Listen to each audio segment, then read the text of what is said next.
아버지 찬양드립니다. 아버지 감사합니다. 아버지 오늘도 새날을 주셨습니다. 오늘 우리의 예배를 들으소서. 우리를 사하시고 용서해 주시고 오늘도 하나님의 뜻을 이루는 저희 제단이 되게 하시고 우리 각 심령이 될 수 있도록 도와주옵소서. 아버지 하나님께서 오늘도 함께 하심을 믿고 예수의 이름으로 부탁하고 감사기도 올립니다. 아멘. 열왕기상 오늘 13장입니다. 13장 25절에서 마지막 절까지 보겠습니다. 열왕기상 13장 25절에서 마지막 절까지입니다. 유다에서 하나님이 사람이 올라왔죠. 여로보암 왕이 산당 베델에서 분향하게 될 때에 이제 하나님의 경고를 선언합니다. 지금 여로보암이 타락했다고 하는 걸 증거한 거죠. 이 제단이 이제는 없어지고 다 회파될 것이라고 선언합니다. 그랬을 때 저 사람 잡으라고 하는데 그 손이 말라버리죠. 여로보암의 손을 또 자기 손이 마르니까 또 하나님 사람한테 금방 이렇게 분위기를 바꿔가지고 하나님께 구해서 내 손 좀 고쳐달라고 그래라 그랬더니 또 고쳐줍니다. 이런 상황 속에서 지금 하나님 원하시는 건 뭐였을까요? 여로보암 왕이 회개하는 거였습니다. 그런데 회개하지 않습니다. 이 많은 일이 있어요. 그런데 회개하지 않아요. 그 내용입니다. 자, 열왕기상 13장 25절. 지나가는 사람들이 길에 버린 시체와 그 시체 곁에 선 사자를 보고 그 늙은 선지자가 사는 성읍에 가서 말한지라. 그 사람을 길에서 데리고 돌아간 선지자가 듣고 말하되 이는 여호와의 말씀을 어긴 하나님의 사람이로다. 여호와께서 그에게 하신 말씀과 같이 여호와께서 그를 사자에게 넘기심에 사자가 그를 찢어 죽였도다 하고 이에 그의 아들들에게 말하여 이르되 나를 위하여 나귀의 안장을 지으라.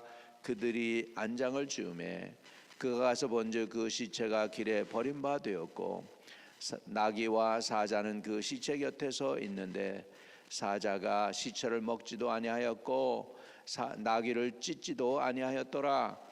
늙은 선지자가 하나님의 사람의 시체를 들어 나귀에 실어 가지고 돌아와 자기 성읍으로 들어가서 슬피 울며 장사하되 곧 그의 시체를 자기 묘실에 두고 오호라 내 형제여 하며 그를 위하여 슬피 우니라.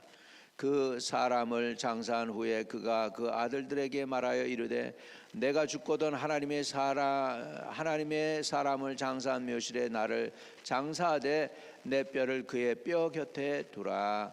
그가 여호와의 말씀으로 베델에 있는 제단을 향하고 또 사마리아 성읍들에 있는 모든 산당을 향하여 외쳐 말한 것이 반드시 이룰 것임이니라. 여로보암이 이 일 후에 그의 악한 길에서 떠나 돌이키지 아니하고 다시 일반 백성을 산당의 제사장으로 삼되 누구든지 자원하면 그 사람을 산당의 제사장으로 삼았으므로 이 일이 여로보암의 집에 죄가 되어 그 집 이 땅 위에 끊어져 멸망하게 그 집이 땅 위에 끊어져 멸망하게 되니라. 아멘. 선지자에게 하나님이 세 가지 중요한 경고를 했습니다. 돌아가지도 말고 먹지도 말고 물도 마시지 말라. 이 세 가지 명령인데 베델의 늙은 선지자에게 속아서 돌아갔어요. 오던 길을 거기서 먹었어요. 물도 마셨어요. 하나님이 하지 말라고 한 것 세 가지를 다 했습니다. 거기에 대한 심판으로 사자가 이 선지자를 하나님의 사람을 죽였어요. 25절에 지나가는 사람들이 길에 버린 시체가 길에 버려졌어요.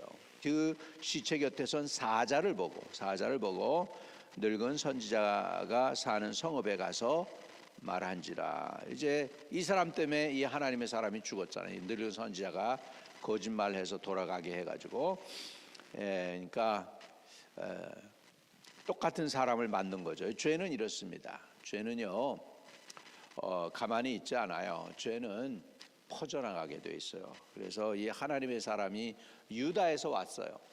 그리고 이제 사마리아에 대해서 경고해요. 지금 경고하니까 나도 선지자야. 나도 하나님의 음성을 들었어. 나는 천사로부터 들었어. 이렇게 얘기를 해요. 그러면서 돌아가서 먹고 마시자. 그래가지고 돌아가게 해가지고 먹이고 마시게 했어요. 결국은 하나님의 사람이 하나님의 말씀을 어기게 만든 거죠. 거기에 대한 심판으로 사자가 하나님의 사람을 죽였습니다. 그런데 그 하나님의 사람이 타고 가는 나귀도 건들지 않았고 하나님의 사람의 시체도 먹지 아니했습니다. 그 내용이죠. 사자는 짐 죽일 때 배고플 때 죽여요. 그냥은 안 죽여요. 배부르면 앞에서 이렇게 돼지가 왔다 갔다 해도 안 죽여요. 그런데 지금 이런 일이 벌어진 거죠. 그래서 26절에 그 사람을 길에서 데리고 돌아간 선지자가 듣고 말하되 이는 여호와의 말씀을 어긴 하나님의 사람이로다. 딱 얘기하는 게 이는 하나님의 여호와의 말씀을 어긴 하나님의 사람이로다. 감을 잡아요. 그 사람이구나. 이렇게 감을 잡아요. 자기가 그렇게 만들었거든요. 이렇게 죄는 퍼져나가요. 이 베델에 있는 선지자가 거기 있으면 안 돼요. 죄 가운데 여로보암이 그 죄를 짓고 있을 때 베델에 자기도 그냥 살면 안 돼. 하나님의 사람이라면 빨리 거기를 벗어났어야 돼. 그런데 거기에서 그냥 동조하고 그냥 있는 거예요.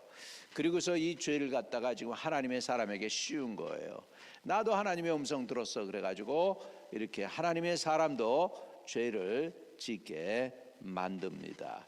하나님의 사람이 하나님의 말씀을 받았지만 거기에서 제가 지난주에도 말씀드렸지만 하나님의 말씀 받는 것도 중요하지만 하나님의 마음을 아는 게 중요하다고 그랬어요. 하나님의 마음. 하나님이 왜 그렇게 명령하셨을까?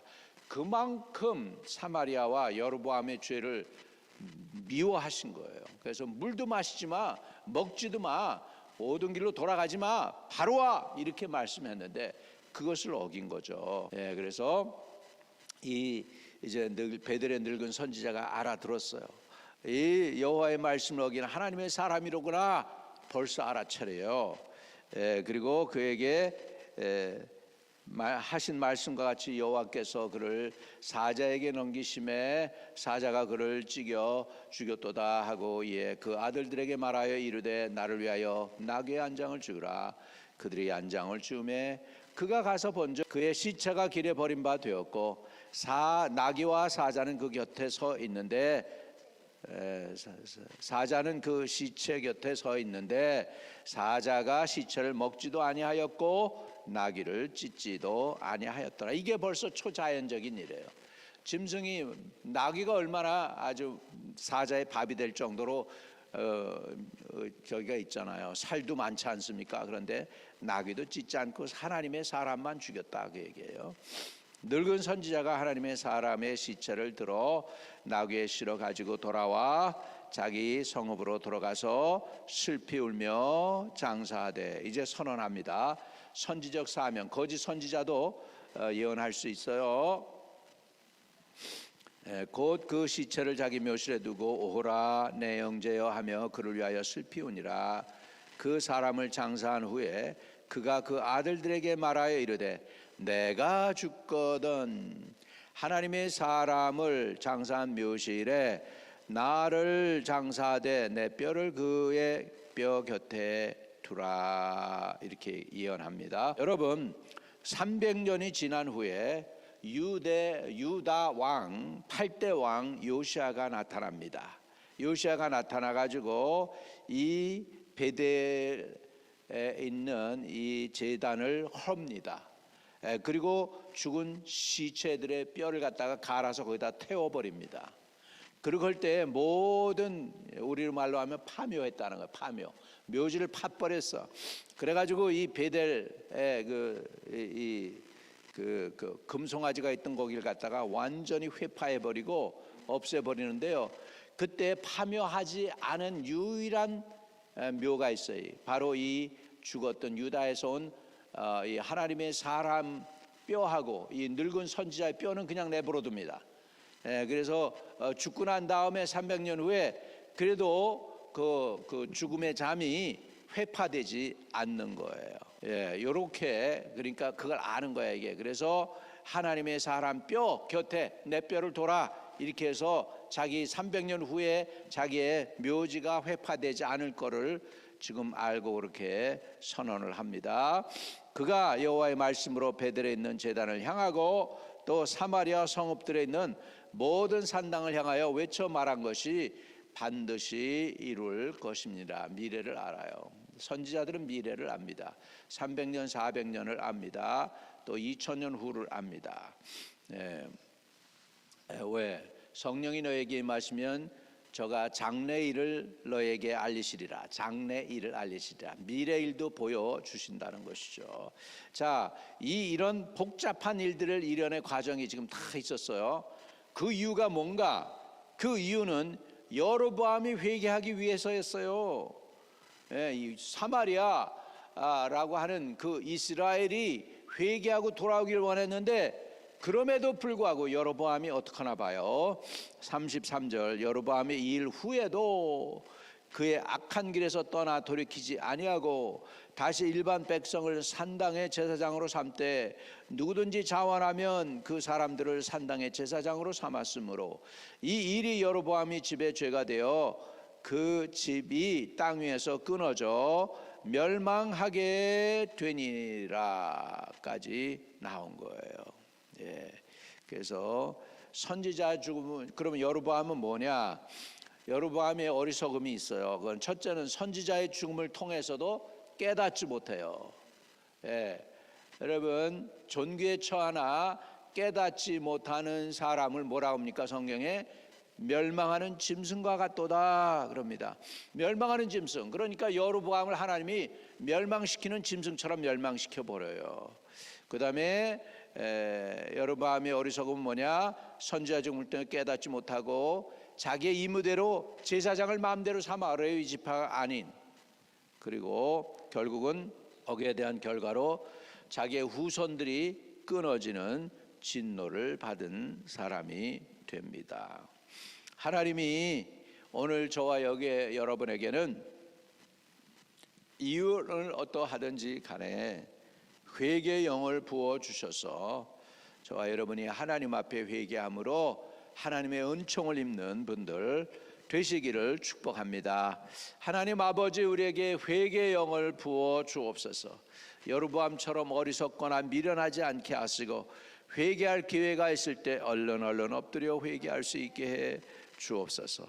주여, 이 죄인부터 나부터 회개하여 주님께 바로 설 수 있게 해주시고 하나님의 교회도 바로 세워 주시옵소서. 악하고 게으른 이 죄를 용서해 주세요. 예수님의 이름으로 기도드립니다. 아멘. 하늘에 계신 우리 아버지여, 이름이 거룩히 여김을 받으시오며 나라에 임하옵시며 뜻이 하늘에서 이룬 것 같이 땅에서도 이루어지이다. 오늘날 우리에게 일용할 양식을 주옵시고 우리가 우리에게 죄 지은 자를 사하여 준 것 같이 우리의 죄를 사하여 주옵시고 우리를 시험에 들게 하지 마옵시며 다만 악에서 구하옵소서. 대개 나라와 권세와 영광이 아버지께 영원히 있사옵나이다. 아멘. 아멘. 오늘도 형통하는 하루 되시기를 축복드립니다.